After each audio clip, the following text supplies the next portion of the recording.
दोस्तों नमस्कार, आदाब, सत श्री अकाल। चैट विद सुरेंद्र वत्स के नए एपिसोड में आप सबका बहुत बहुत धन्यवाद। जितने आभार प्रकट किए जाएं उतने कम।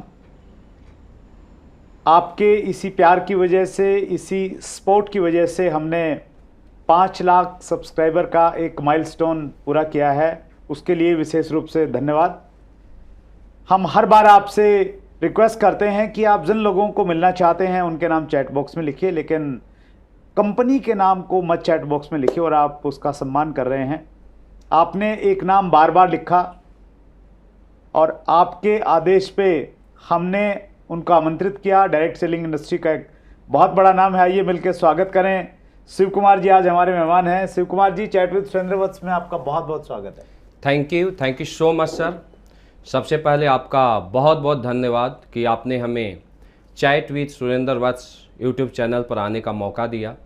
और सर आपका एक और धन्यवाद, अगर डायरेक्ट सेलिंग इंडस्ट्रीज़ की बात किया जाए तो आज के समय में सारे कंपनी के सारे लीडर सिर्फ अपने कंपनी के बारे में सोचते हैं और अपने टीम के बारे में सोचते हैं, लेकिन आप डायरेक्ट सेलिंग इंडस्ट्रीज़ के ऐसे पहले शख्स हैं जिन्होंने सारे इंडस्ट्रीज़ को एक प्लेटफॉर्म पर आने का मौका दिया और सारे कंपनी के लीडर को एक यूनिटी बनाया।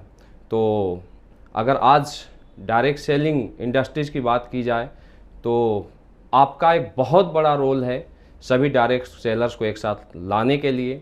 आपका बहुत बहुत धन्यवाद, बहुत बहुत आभार। थैंक यू शिव कुमार जी। ये एक छोटा सा प्रयास था और ये प्रयास इसीलिए सफल हो पाया। आप जैसे जो बड़े लीडर्स हैं, जो बहुत ज़्यादा व्यस्त रहते हैं, वो अपनी व्यस्तता को, अपने कार्यक्रमों को कहीं साइड में रख के समय निकालते हैं और सब आने लग गए हैं। सो इसलिए ये प्रयास हमारा सफल होता जा रहा है। सो बहुत बहुत धन्यवाद। मुझे मालूम है आप वाराणसी में थे, स्पेशली इस शो के लिए आप यहाँ पे आए हैं, तो उसके लिए विशेष रूप से धन्यवाद। और हम आगे बातचीत शुरू करें उससे पहले आपके कमिंग सून के वीडियो में कुछ कॉम्प्लीमेंट्स आए हैं, वो मैं आपके साथ में शेयर करता हूँ। AK सिन्हा ने लिखा है, legend of direct selling, Sonu marketing ज्ञान। ये कहते हैं शिव कुमार सर के आने से आपके चैनल पर धमाल मचने वाला है। Thank you. शिवाजी विनर्स ये लिखते हैं, जिसका था हमें इंतज़ार वो घड़ी आ गई। और रहीम रवि कुदा लिखते हैं, MLM के किंग आ रहे हैं। तो मतलब आपकी कंपनी वाले लोग तो आपको बहुत आइडियल मानते ही हैं। हमारे व्यूवर भी आपको बहुत प्यार करते हैं सर। अगर देखा जाए तो किसी व्यक्ति की अगर आइडियल की बात किया जाए तो लोग उसके कर्मों को आइडियल मानते हैं। अगर आपने या किसी ने लोगों के लिए कुछ किया है, समाज के लिए कुछ किया है, तो लोग उसे आइडियल मानते हैं। और मैं अपने सारे एसोसिएट और सभी डायरेक्ट सेलर्स को धन्यवाद देना चाहूँगा कि वो हमसे इतना प्यार करते हैं, हमसे इतना लगाव रखते हैं। तो आप सभी ऑडियंस का और डायरेक्ट सेलर्स का बहुत बहुत धन्यवाद, बहुत बहुत आभार। बहुत बहुत आपका भी धन्यवाद व्यूवर्स की तरफ से मैं मांग लेता हूँ, धन्यवाद बोल देता हूँ सर आपको। सबसे पहले हम आपके बारे में जानना चाहते हैं, हमारे व्यूवर जानना चाहते हैं। शिव कुमार जी आज डायरेक्ट सेलिंग का बहुत बड़ा चेहरा हैं, लेकिन शिव कुमार जी कहाँ पैदा हुए, क्या करते थे डायरेक्ट सेलिंग में आने से पहले? सर बहुत अच्छा क्वेश्चन है आपका, और मैं सभी व्यूवर्स और डायरेक्ट सेलर्स को बताना चाहूँगा। मैं ऐसे सर प्रॉपर रहने वाला बिहार के औरंगाबाद एक छोटा सा डिस्ट्रिक्ट है, और उसमें भी मैं एक गांव है जिसका नाम ममका है। मैं वहाँ से बिलोंग करता हूँ और मेरा जन्म एक किसान फैमिली में हुआ, मिडिल क्लास फैमिली में हुआ। और अपने लाइफ के बारे में मैं आपको बताना चाहूँगा। जब मैं 5-6 साल का हुआ तो कुछ समझ आया, तो हमारे गांव के 99.9% लोग ऐसे थे जो कि खेती के ऊपर डिपेंड हुआ करते थे। और इसके बाद अगर देखा जाए तो जो मेरे दादाजी थे, मुझे याद है मेरे दादाजी का नाम गनौरी सिंह हुआ, और वो हमारे प्रेरणा के स्रोत रहे हैं। क्योंकि जब मैं 10-11 साल का हुआ तो उनको देखा तो समाज के लिए कुछ न कुछ करते रहते थे। मतलब अपने डिस्ट्रिक्ट के एक रेपुटेटेड चेहरे थे। लेकिन जैसे जैसे हम बड़ा होते गए तो इसके बाद कुछ जिम्मेवारी आई और मैं दादाजी को देखने के बाद बहुत प्रेरित हुआ उनके सोच से, उनके विज़न से। और सर, मन में एक देशभक्ति की भावना थी और मैं उसके लिए लगातार ट्राई करते रहता था। मेरी लाइफ स्टोरी ऐसी है कि बचपन में जब मैं करीब 9 साल का था तो उस समय ही मैं रनिंग करता था। अच्छा, ओके। और रनिंग जो मैं करता था, मुझे ऐसा लगता है कम से कम 10 किलोमीटर, 10 से 15 किलोमीटर कंटिन्यू। तो इसके बाद जब धीरे धीरे जब मैं बड़ा हुआ, 12 साल, 13 साल, 14 साल का, तो मेरे फादर भी एक किसान थे, तो आर्थिक तंगी से धीरे धीरे गुजरना पड़ा। उसके बाद मैं कुछ करना चाहता था समाज के लिए, देश के लिए। तो जब मेरी 16 साल की एज हुई तो हमने इंडियन आर्मी के लिए ट्राई किया। अच्छा। और केवल 16 साल की एज में ही मैं आर्मी में भर्ती हो गया। अच्छा, 16 साल की एज में भर्ती हो सकते हैं? जी जी सर। अच्छा। पहले 16 ईयर था। अच्छा। और अभी वो 17.5 ईयर है। Okay okay. अभी बढ़ाया गया है। क्योंकि आपको बताना चाहूँगा कि जब कारगिल का युद्ध हुआ था तो उस समय कुछ यंग स्टार ऐसे सोल्जर थे जो ज़्यादा शहीद हुए थे, क्योंकि यंग स्टार में जोश थोड़ा ज़्यादा होता है। तो मैं डिफेंस की बातें करता हूँ। तो उसके बाद फिर एज को बढ़ाया गया, 17.5 किया गया। अच्छा। तो बिल्कुल मैं यंग था जब एक किसी भी लड़के को जब खेलने का एज होता है, कुछ घूमने का उम्र होता है, उस समय मैं आर्मी में चला गया था। Okay okay. जब बुक्स पढ़ने का एज था उस समय हम AK-47 और LMG से ट्रेनिंग लिया करते थे। और इस प्रकार धीरे धीरे परिवार की काफ़ी सारी जिम्मेवारियां हमारे ऊपर आने लगी, क्योंकि मैं 4 भाई हूं तो मेरा दूसरा नंबर आता था। तो मैं जिम्मेवारियों में लग गया, अपने मम्मी पापा के जिम्मेवारी को निभाया, फैमिली का जिम्मेवारी को निभाया। और लगातार 2003 में मैं आर्मी में भर्ती हुआ था सर। और उस समय मैं कुछ बड़ा करना चाहता था लोगों के लिए, लेकिन लगातार 5-6 साल जॉब करने के बाद भी जो हमारे ड्रीम थे, जो हमारे सपने थे, वो कहीं ना कहीं हमें वहाँ से पूरे होते दिखाई नहीं दे रहे थे। ओके।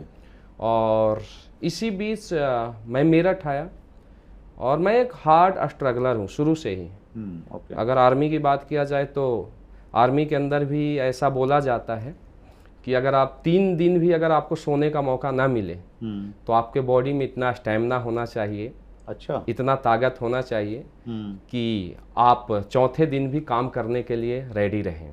तो ऐसी कुछ ट्रेनिंग भी रहती है क्या आर्मी में? Yes sir. ओके। जिससे मतलब ऐसे डेवलप किया जाए व्यक्ति को, जी जी सर, कि वो अगर लंबे समय तक सो नहीं पाए तो भी वो सर्वाइव कर जाए। बिल्कुल बिल्कुल सर। स्टार्टिंग से ही ऐसा ही होता है। ट्रेनिंग का डिज़ाइन इस तरीके से है कि हमें ऐसा लगता है कि जब ट्रेनिंग का स्टार्ट हुआ तो हमें 4 घंटा सोने का मौका मिलता था। तो फिजिकल बहुत ज़्यादा स्ट्रॉन्ग बनाया जाता है। और फिजिकली हम भी स्ट्रॉन्ग थे क्योंकि आर्मी में थे।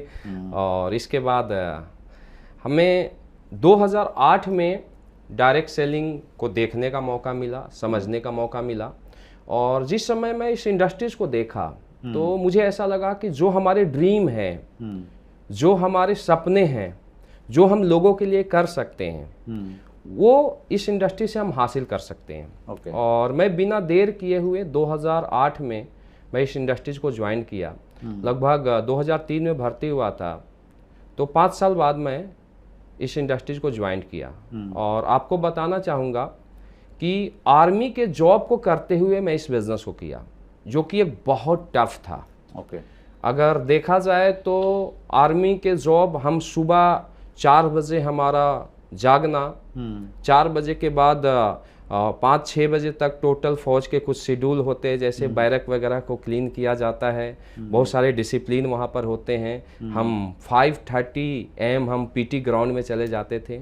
उसके बाद हम दोपहर तक इंगेज होते थे और 1 PM तक। और उसके बाद 1 बजे से हमें 1 घंटा टाइम मिलता था केवल। उसमें हम 10 मिनट से 15 मिनट लेते थे, हम अपना लंच करते थे और जाके हम ग्राउंड में जा के लोगों को इनविटेशन करते थे और प्लान शो करते थे। इवन काफ़ी लाइफ स्ट्रगल भरा रहा है। लगभग हम लोग 10 बजे तक फिर हम आर्मी का ड्यूटी किया करते थे। और 10 बजे के बाद हम हमारी एक साइकिल हुआ करती थी उस समय, मैं आपको बताना चाहूँगा कि अगर इंसान लाइफ में सोच ले राइट, तो किसी भी स्थिति में वो आगे अपने आप को ले जा सकता है। तो हमारा फिर 2 बजे से हम शाम के 6 बजे तक एंगेज होते थे, फिर हमें आधा घंटा ब्रेक मिलता था, और लगभग हम उस समय सेना में नए थे, यानी 5 साल का जॉब, आर्मी में रिक्रूट बोला जाता है उसे, और यंग सोल्जर बोला जाता है, तो सेना के जवान थे सर। और 10 बजे के बाद हम अपनी साइकिल को निकालते और 5 किलोमीटर 6 किलोमीटर दूर जा जाके, जिसको हम सुबह इनविटेशन करते थे मॉर्निंग के वक्त या हम दोपहर के वक्त 1 से 2 बजे के बीच, उसको जा जाके हम लोग प्लान प्रेजेंट करते थे। इवन मेरी लाइफ स्टोरी ऐसी रही है सर कि जब हम 10 बजे चले जाते थे तो मेरठ के अंदर मैं काम स्टार्ट किया था, तो महीने में मुझे ऐसा लगता है कि 25 डेज हम रात का खाना नहीं खाते थे। क्योंकि लगभग, यस सर, क्योंकि जब हम वहाँ से लौट के आते थे तो लगभग 12-1 नाइट हो जाता था, तो 1 बजे कुछ मिलता नहीं है। तो हम क्या करते थे, सेना में एक बॉक्स होता है, उसमें कुछ बिस्किट और ड्राई फ्रूट रखते थे, और काफ़ी मतलब हार्ड रूल है, काफ़ी डिसिप्लिन है। तो सेना के साथ काम करना रियल में एक बहुत टफ चैलेंज था हमारे लिए, लेकिन हमने सोच लिया था कि इस इंडस्ट्री से कुछ करना है। राइट। तो हम 30 दिन में 25 दिन बिना खाना खाए सोते थे सर। अरे वाह। हमारी लाइफ स्टोरी कुछ इस तरीके से रही है। बहुत लंबा स्ट्रगल किया है, बहुत बड़ा सेक्रीफाई किया है। इवन आप जानते हैं कि हम 9 महीने हमें उसी तरीके से सेना के साथ काम करते थे, और जो हमें छुट्टी मिलता था, मुझे याद है कि जब मैं डायरेक्ट सेलिंग में आया और पहला बार मुझे जब छुट्टी मिला तो मेरठ से मैं दिल्ली आया, और मुझे पता नहीं था कि मुझे कहाँ जाना है। अच्छा। मुझे पता नहीं था, लेकिन मेरा एक मकसद क्लियर था कि मुझे यहाँ से डायमंड बनना है इस इंडस्ट्रीज में। मैं जब यहाँ लीडरों की इज्जत को देखा तो मुझे ऐसा लगा कि मुझे इसी की तरह बनना है, क्योंकि उस समय ज़्यादा नॉलेज नहीं था, लेकिन मेरा विज़न क्लियर था, मेरा मकसद क्लियर था। उसके बाद जब मैं दिल्ली आया तो मुझे ये पता नहीं था कि मुझे कहाँ जाना है, और एक ट्रेन आई कोलकाता की, और मैं कोलकाता का ट्रेन पकड़ लिया। अच्छा। यस, कोलकाता चला गया। वहाँ पर मेरा एक भाई रहता था, क्योंकि मेरा दोस्त था, या तो कोलकाता जाऊँगा या तो देहरादून जाऊँगा, लेकिन पहले कोलकाता का ट्रेन आया, तो कोलकाता का ट्रेन पकड़ा और भाई के पास चला गया। फिर वहाँ मैं उसको ब्रीफ किया, तो वैसे ही आर्मी में वो भी था। अच्छा। तो वो बिलीव नहीं किया, कि सोचा कि ऐसे ही कोई बताया होगा, क्योंकि शुरुआत में लोग इंडस्ट्रीज को हल्के लेते हैं।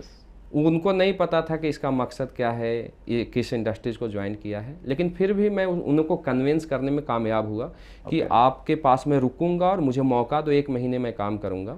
लगभग 1 महीने में कोलकाता में काम किया, और वहाँ पर हमने लगभग 100+ लोगों का नेटवर्क बनाया। अच्छा। तो मेरे अंदर एक कॉन्फिडेंस आ गई। और सर देखा जाए तो 2008 से 2014 तक मैं आर्मी के साथ डायरेक्ट सेलिंग को किया। अच्छा। अरे वाह। और मैं आपको एक चीज़ बताना चाहता हूँ, इसमें हमने 1 दिन का भी ब्रेक नहीं दिया, क्योंकि मुझे एक चीज़ पता था कि अगर लाइफ में कुछ बड़ा करना है तो हमें अलग से कुछ करना पड़ेगा। मेरा सिंगल डे का भी ब्रेक नहीं रहा है। और देखा जाए तो मैं साइकिल से 15-15 किलोमीटर 20-20 किलोमीटर तक मैं दूर जा के लोगों को प्लान दिया हूँ। इवन मेरे घुटने दर्द करते थे। तो हमेशा आगे रहा। बहुत बड़ा चैलेंज था सर, आसान नहीं था कि जॉब के साथ इस बिजनेस को करना या किसी भी बिजनेस को करना आसान नहीं होता है। लेकिन मैं बताना चाहूँगा कि अगर इंसान का मकसद क्लियर है तो कुछ भी कर सकता है।